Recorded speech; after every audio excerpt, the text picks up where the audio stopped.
این زمین را ارج از عرش است.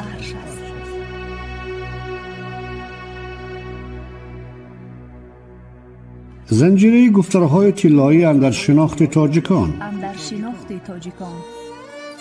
اندیشه ها با تاجیکی، فارسی، دری راهی راست. از ادیبان جهانکشا و ناشناخته. اعتبار گذشتگان در آثار بزرگان جهان. این زمین را ارج از عرش است.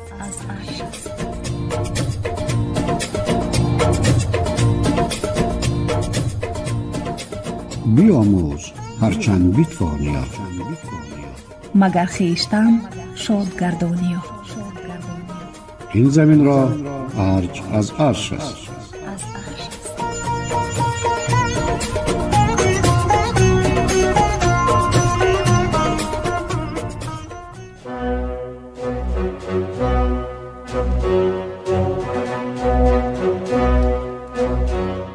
شنونده عزیز، شما خوانشی بدیعی را تحت عنوان داستان نازگل در پیشنهاد مؤلف جانبک اسراریان و کارگردان زبیدالله جان محمد میشنوید.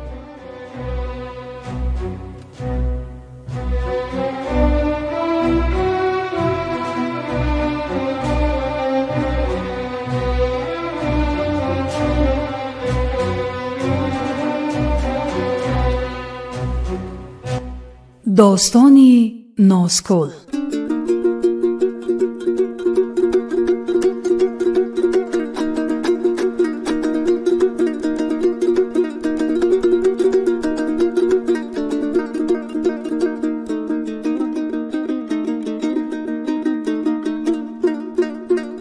هولبوک.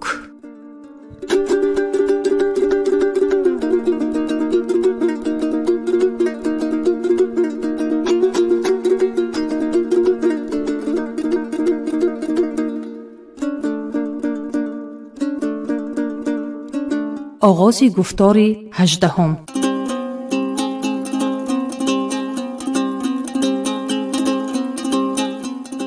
با تصویرها و آثار شهرستان کهن هولبوک با دقت می‌نگرم و آنچه می‌نویسم نه سرسری است.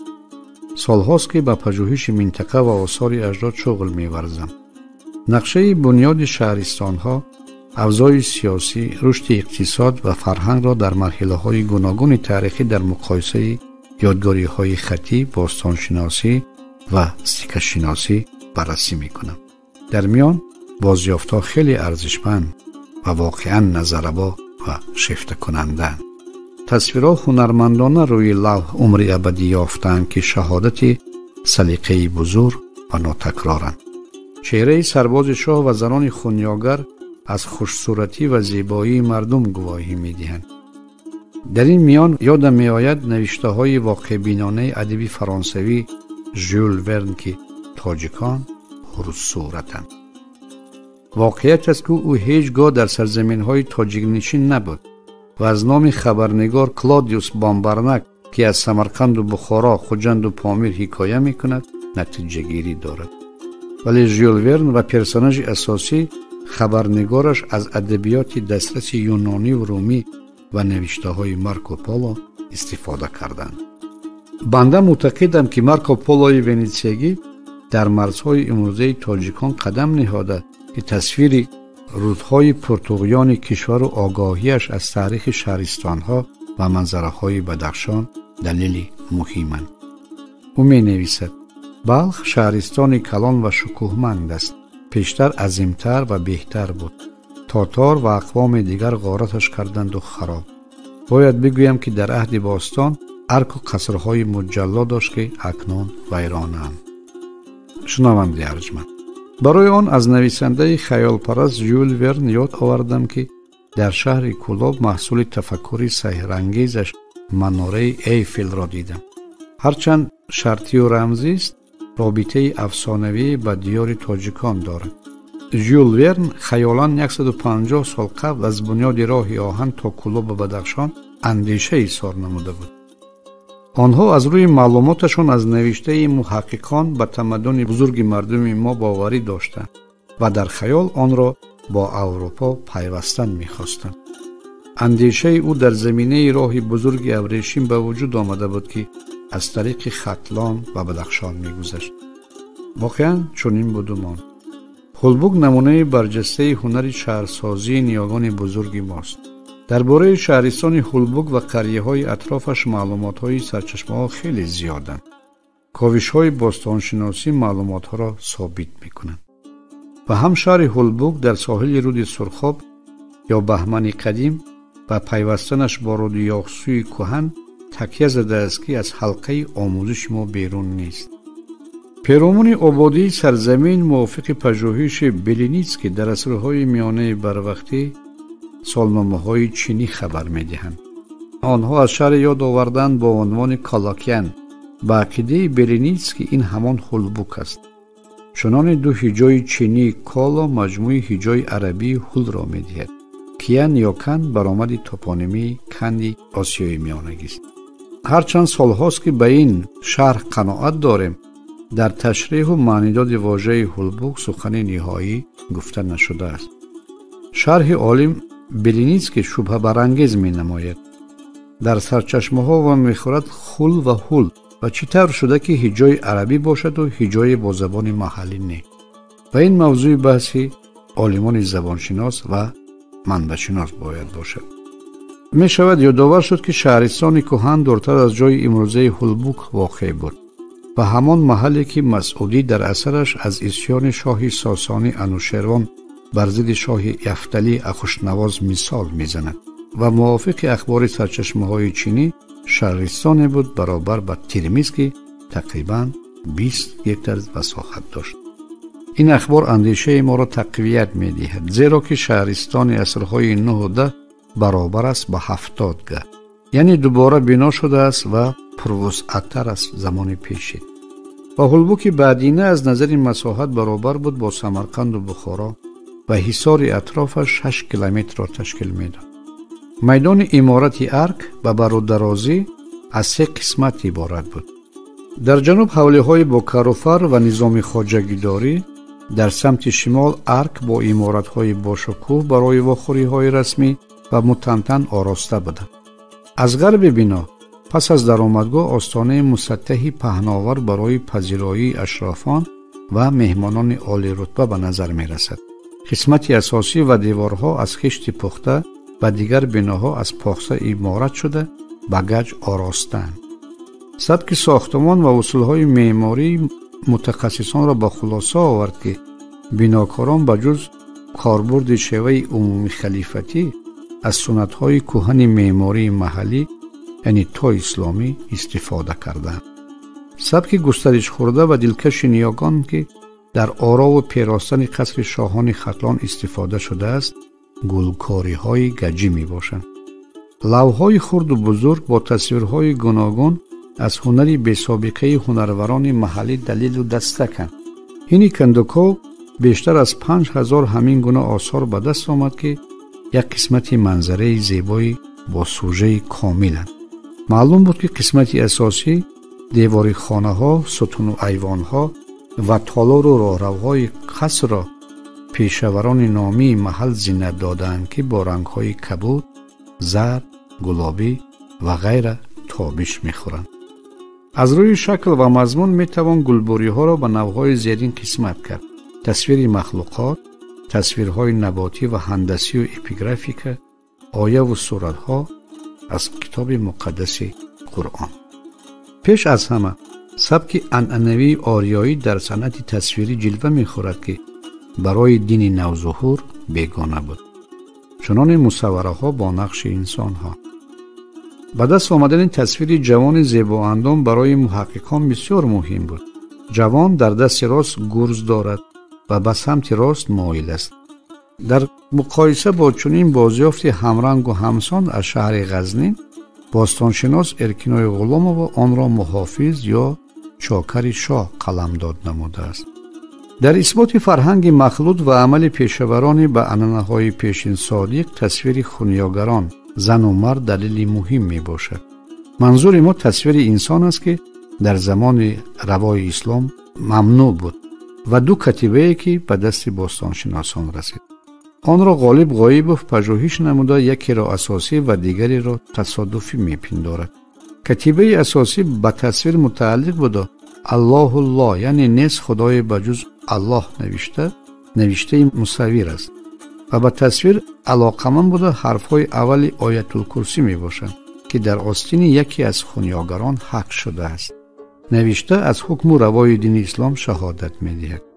کتیبه دوم در زیر تصویر زیبای زنی خونیاگر حق شده است که ترانه معروف مردمی است و به قول متنشناس غالب غایبوف هرچند بی سوادانه است ولی مضمون رسا و فهما دارد. ترانه به پهلوهای روزگار و تفکر سازنده نیاکانمان روشنی می بخشد. از ساخت و مضمون ترانه معلوم می شود که آن سرودی معمولی مردم منطقه بوده، شکل کاملش به طریق زیل است. لب همه خوش مزه، ابرو کمان حمزه، تیرش خدنگ غمزه، چشمکاش هلاک دلها. با آنکه نمونه زیبای ترانه دوران بوده است جای شبهه نیست، اما می شود به ذکر نام حمزه توجه کرد که تهدار و هدفمندانه آمده است. گمان می رود اشاره است با نام شخصیت تاریخی حمزه ابن عبدالله خراسانی که در ابتدای عصر نو پرچم مبارزه را مقابل والیان عرب نهاد سیستان و خراسان برافراشته بود و در ختلان نیز همچون رمز وطنخواهی شهرت یافت. مصرع دوم به طریق ابر کمان حمزه نیز خوانده شده است. از نظر منطق زیانی به مضمون ندارد. طرفداران این طرز خوانش معنی داد میکنند که سخن از ابره لباس تصویر شده می رود که چند رنگ دارد مثل تیر و کمان یا کمان رستم. بنا به اندیشه پژوهشگران نگاره به چند جهت خیلی مهم است. نخست تصویر انسان و دیگر نام مبارزی که نزد عربها گردن نفرآورد. این است تلقین و تجسم مبارزان آزادی وطن، مقاومت عاموی ختلانیان بر ضد اصلاحگران عرب و مشخص ترنم جسارت و شهرت یک فرد پیشوای مردم حمزه خراسانی و تلاشش بر ضد حاکمان عرب پرورد که مقابل زبان، عنعنه و آیین و جشنواره‌های ملی پیکار آراسته بودند. یعنی تصویر و متنها به پدیده‌های تاریخی بستگی داشته، افاده‌گر آیین‌های وطن پرستی و خودشناسی. از جانب دیگر از رشد و تحول نمونه‌های هنر و ایجاد، ترانه و رباعی سرایی که مال ادبیاتند معلومات می‌دهند. در این راستا می‌توان از رشد هنر آوازخوانی و موسیقی نیز اندیشه کرد. اگر بگیریم که بنیاد ژانر سازی و آوازی فلک ترانه بوده است، پس کمال و جمالش به همین آوان راست می‌آید. همزمان پاره‌های ترانه‌های ناب اشاره‌اند از تشکل زبان تاجیکی در سرزمین ختلان که از زبان نوشته‌ها برمی‌آیند. آسان خوانند و فهما و از زبان امروزیان فرق ندارند. منظور ما توجه به نمونه‌های کهن بنیاد ایجاد می‌باشد که هنرهای مردمیش عنوان داده‌ایم.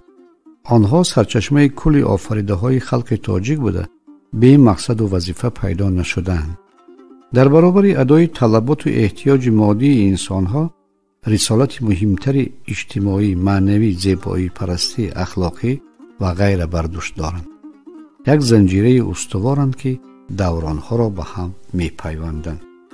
در این روند می‌توان از تصویر دو زن مطربی در کرسی نشسته که ارزش فوق‌العاده دارند نمونه آورد. از طرف چپ زن تصویر شده است که با کمانچه ساز دوتاره را می‌نوازد. کمانچه در دست راست اوست. ساز به تار تاجیکی شباهت دارد. سوال پیدا می شود مگر با کمانچه نواختن تار اشتباه مصور است؟ نه. عنعنه با کمانچه نواختن تار در این دوران معمول بود و منبع‌ها آن را تصدیق می کنند. مطرب دیگر عودنواز است. عود 12 تار دارد. گرد سر خونیاگر بندینه کبوت قهوه رنگ، حاله، خط حلقه قدسی نمایان است. حالا اشاره می کند به مقام زن نوازنده یا به شرف و شان خونیاگران که در دوران قبلی همچون طایفه های خاصه شناخته می شدند. موافق معلومات منبع‌ها در برابر دانستن اسرار سازها، خونیاگر می بایست حتما سخنسنج و سخنور یعنی شاعر می بود. چنانه در عهد اشکانیان شعر و موسیقی به نحوی به هم قرین بودند که شخص نمیتوانست با موسیقی آشنا نباشد و یا در نوازش ساز مهارت نداشته باشد و شاعر باشد. همین حالت را همچون نمونه شگرف فرهنگی در زمان سامانیان مشاهده میکنیم. ولی آفریده های پیشوران هولبوک یک رنگ نبوده است، بلکه آنان نمونه های جدیدی صنعت و تجربه مردمان دیگر را در حوزه عمومی خلیفتی پذیرفته به درجه استادی هم رسیدند. چنانه ضبط سوره های قرآن در گشتکاری های هولبوک عالی جنابند. حرف ها در صورت خط کوفی شکفته به نوع ماهرانه خرد و بزرگ بریده شدند که از گل فرق کردنشان محال است. در برابر استفاده خط کوفی در درآمدگاه قصر تصویر سوستی به چشم می‌خورد که رمز آفتاب است و خورشید در باورهای مردمی ما نقش ناستودنی دارد. آفتاب که در میان آسمان قرار دارد همچون دل در مرکز وجود است. این چنین باور هنوز از ویده ها وامانده که به رنگ دیگر آفتاب قلب یا چشم جهان خوانده میشد. در نگهداری و پاسداری عنعنه‌های پیشین خاصیت‌های روحانی و روانی انسان‌ها احساس می‌شود. آنها عنعنه و عادت و عرف و باورهای گذشتگان خود را از یاد برده نمی‌توانستند. برای برنگ نمود و شکل و وسیله به تصورات اجداد برگشتند. غایه و تعلیمات غیر هرچند استوار قاطع باشد، آنها عمل خود را انجام می‌دادند. در خاطره تاریخشان افتخارات بگونه حق می‌شود که خاصیت عینی دارد و زدودنش سهل نبود. چنانکه گفته شد تصویر سوستی و شاه حیوانات شیر در هولبوک موقعی اساسی دارند. از نگارش های قصر تصویر شیر که رمز شاهان ختلان بود به غایت غلط است. ارکنای غلامова آن را رمز پاسبان خانه و حامی از آفتها نیز دانسته است. در این اندیشه حلقه فعالیت و عمل شیر همچون جانور قدسی محدودتر می شود. رسم پاسبانی و نگهبانی از جزء خاصیت‌های شاه حیوانات بوده است. اکادمیک یوسف شاه یعقوب شاه شیر را رمز خدای میتر می شمارد که عمر خیلی طولانی دارد. یعنی نشانه از آیین کهن که برغم گیرودارها در ختلان وامانده است و تا حدی که در عصرهای میانه تصویر شیر رمز شاهان ختلان بود. در بیشتری از نگاره ها شیر در حالت آماده باش به حمله یا مقاومت می نماید. این نکته را نیز می باید به اعتبار گرفت که جانوران همچون تمثال برج و ستاره ها و تقویم نجومی به کار می رفتند. از روی فهمیش اکرمن شیر تمثال آفتاب بوده، سیاره های گاو، خوک، بزشاه فصل های سال را تنظیم می کنند. مضمون نگاره ها همان دگرگونی هایی است که در طبیعت رخ می دهند. شیر به مقابل سردی ها و نابرابری های شب و روز قیام می کند و غیره. و هم تصویر شکار در گشتکاری های هولبوک ادامه عنعنه اجداد است که در آثار پیشین خاصه عهد ساسانیان رواج داشت. یعنی باور و تصور با صنعت و آفرینش زیبایی ها می پیچند که از طبیعت انسان ها بیرون می زهد.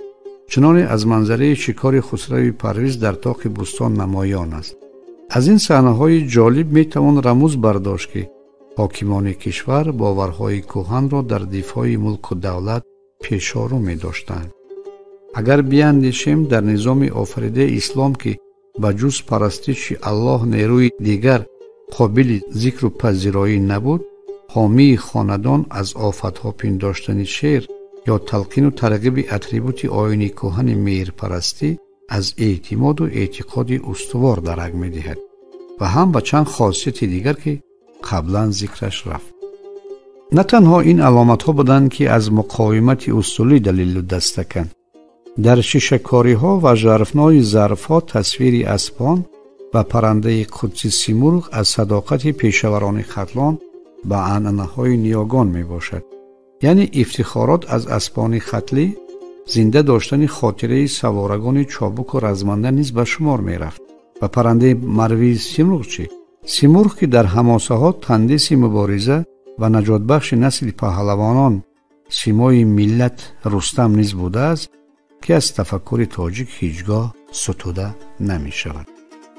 می توان همزمان درباره نمونه های دیگری صحبت آراست که در شهرستان های مشهور ایران و آسیای مرکزی پیدا شده است. сухан дар бораи бозии қадимтарин шоҳмот меравад. ба рағми таълимоти ислом ки ҳама гуна бозиҳо ҳароманд, дар хатлон бозии шоҳмот роиҷ будааст. бостоншиносон аз ҳулбук 20 дона муҳраи бутун ва 8 муҳраи шикастаро дарёфтанд ки аз устухони фил ҳунармандона сохта шуданд. бозёфтҳо шоҳиданд ки ҳулбук маркази шоҳони шӯҳратёр ва тамаддунсоз буда аз донишу фаҳмиши воқеӣ огоҳӣ доштанд ва амалашон сарсарӣ набуда ба бозие сару кор доштанд ки шуғли шоҳони кӯҳан буд. зеро яқин мешавад ки донистани асрори шоҳмоту шатранҷ хосу афзалияти шоҳон ба шумор мерафт. дар ин маврид дар шоҳномаи ҳаким фирдавсӣ маълумот фаровон дорем. ба қавли муҳаққиқон нахустин созгори сарраи бозии шоҳмот абулфатҳи синҷонӣ ба шумор меравад. ҳамин шахс овардааст ки дар хатлон бозии шоҳмот оммавӣ буда онро ҳам дар қасрҳо ва ҳам дар бозорҳо бозӣ мекунанд. мавриди зикр аст ки дарёфти муҳраҳои шоҳмот тасодуфӣ набуданд, зеро аз ҳулбук шаҳристони кӯҳантар воқеъ дар шимолтари ҳулбук бо номи деҳаи Чуқурак боқист низ намунаҳое ба даст омад ки ба асри миёнаи барвақтӣ тааллуқ дошта аз гил иборат буданд. ва шабеҳашро дар дилварзинтепа дастрас карда буданд ки ишораи пайдо шудани бозиро дар минтақа ба асрҳои 1-2 мелодӣ дар аҳди шоҳони кушонӣ муқаррар менамояд. намунаҳои шоҳмоти ду даврон аз рушд ва сохту сози муҳраҳои бозии қадима маълумот медиҳанд. чуноне агар қаблан аз гил буд, пас он аз устухони фил ба вуҷуд омад. ин санад аз равнақи тиҷорат ва мубодилаи молият бо кишварҳои дигар гувоҳ аст. аммо ин ҳама натиҷаи ниҳоӣ набуд. ҳунармандони маҳаллӣ бо корбаси тахайюл маводи арзишмандтареро ба кор мебурданд. бозёфтҳо далолат мекунанд ки пешаварони хушкори маҳаллӣ донаҳои шоҳмотро аз шиша низ месохтанд. бо ин метавон ҳад зад ки бозии саргармкунанда ва шавқовар чуноне ки гуфта шуд на танҳо дар дарбор балки миёни мардум низ маъмул будааст. он чӣ гуфта шуд ва талқини матлаб хоҳад шуд асосу нуқтаи меҳварии матлаб аст. ҳулбук шаҳри оддии асри миёна нест. гумон меравад ки маҳсули донишу мулоҳизаи доманадори бузургони даврон буда ки бояд дар қисмати дурдасти нодиракории ниёгон нигаҳбонӣ шавад. ҳамаи атрибутҳои шаҳристонҳои қудсӣ дар иморати ҳулбук риоя шудаанд. чуноне бо нақша ва лоиҳаи пешакӣ матраҳ шудааст. шаҳрҳои аввалин бо усули мудаввар бунёд мешуданд ки ҳулбук ба ҳамин ранг аст. яке аз хосиятҳои шаҳр таҷассумгари назми дунёст ки аз ободии тӯлонии ҳулбук мушоҳида мешавад. шаҳрҳои бузург ва шоҳнишин дар нуқтаи собите аз ҳаракати офтоб ва ба василаи соати офтобӣ таҳризӣ мешуданд. аз ин аломат ҳам ҳулбук бебаҳра набудааст. чунончи дар қасри шерони хатлон бостоншиносон Татьяна Филимонова ва Марат Ахмедзиянов маводи ҷолибе пайдо карданд. тибқи он маълум гардид ки дар ҳулбук соати офтобӣ истифода мешудааст.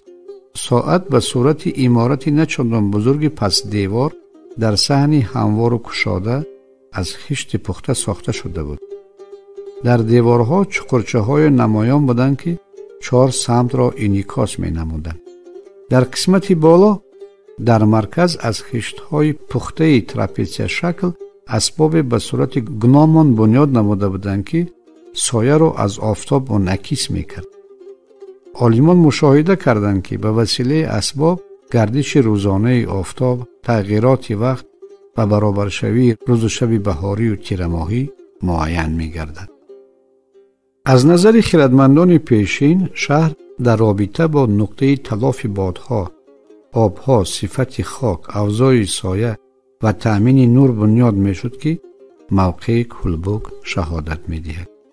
ва ҳам маркази ҳокимони хатлон дар нуқтаи омезиши ду руд сурхоб ва ёғсу иморат шудааст ки бесабаб набувад. ҳулбук боз аз он паҳлӯ беназир аст ки маҷмӯи донишҳои замон буд ва шояд низ ҳокимонаш донишмандони давронро гирд оварда буданд. аз ҳамон мушоҳида, таҷриба ва дониши пешиниён буд ки дар қасаба ва шаҳракҳо ҳисоби рӯзу моҳу солро ба хубӣ медонистанд. چنانه از بیبیم انارگل بارها یادآور شدم. او در حساب ماه و روز گاهنامه خاصه را استفاده میکرد که پدر و مادرم سرفهم نمیرفتند. از حالت آفتاب و ماهتاب و ستاره ها نتیجه میگرفت.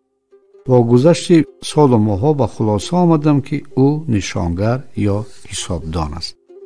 بار نخست از زبان او شنیده بودم چله کلان و چله خرد را در تابستان و زمستان و خاصیت‌های آنها را. اینه که از نشانه‌های 18 بزکش، 12 کب گرو، کمبیر در غار، هوت و جوت و ششه ها سخن میکرد، هیچ چیز را نمیفهمیدم ولی در یاد میگرفتم. مستفیدان خداترس و به صورت بیسواد اما رمزفهم از مشاهده های مردم تجربه خون کرده، از دانش های زمان خیش بهره‌مند با هوش خرد به روزگار می نگریستند. در این زمینه عرف و عادت سازمان می دادند. از مشاهده و سبق زندگی بود که لحظه و روز سرتراشی، سرشویی، ناخنچینی، لباسشویی و غیره را به خردان معنی داد می کردند. قسمتی را مادرم از گفته های بیبیم در خاطر نگاه داشته، رعایتش را از ما فرزندان تقاضا میکرد. مثلا در روزهای سه شنبه و پنجشنبه شستن لباس مردان کاملا ممنوع بود. روز ناخنگیری روز دوشنبه مقرر است. اگر روز ماه به افزایش است، گرفتن موی سر و ناخن کودکان خوب است. ناخن و موی خوب نشو و نما میکند و طفل بی درد خواهد شد. زیر نهال سبز نهادن موی و ناخن کودک به حکمت 1000 ساله اجداد در پیوندی بوده، رابطه به خرافات ندارد. در کاواکی درخت پنهان کردن موی خاصه زنان بیگاه بالای خاکستر برآمدن هیچ ارتباطی به سحر و جادو و دیو و پری نداشت که رعایت بهداشتی و تندرستی بود. پیشگفتار طولانی به خاطر آن بود که مردم سرزمین گاهشماری خود را داشتند و در طول 1000 سال از تجربه غنی پیشگذشتگان استفاده می نمودند. هرچند دانش‌ها حرفه‌ای نبودند ولی در نظام دینی نیز نبودند. نشان و نمایش نزاکت بود و فرهنگ ملی بود. از سالگردگان بارها شنیدم که از پاس شب تا یک پاس شب بیدار بودیم، تا یک پاس شب نشستیم و غیره. امروزیان شاید به طریق عمومی بدانند سخن از باب حصه شب است ولی کسی به ماهیت وارد نمی شود. تا خیلی مدت به این توجه نمی کردم تا زمانی که در لغتنامه ها ور خوردم. از جمله در برهان قاطع آمده است پاس یک حصه از 8 حصه شب است و روز را نیز گویند که شبانه روز را به 8 حصه کردند و هر حصه را پاس نامیدند. پایان اقتباس.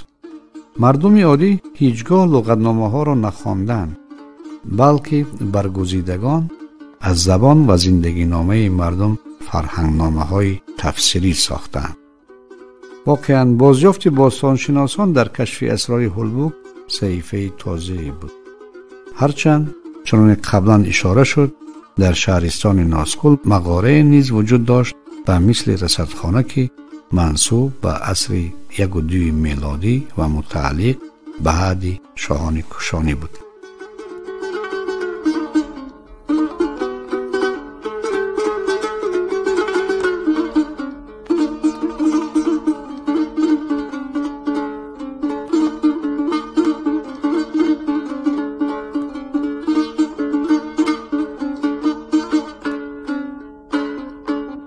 انجام گفتار 18.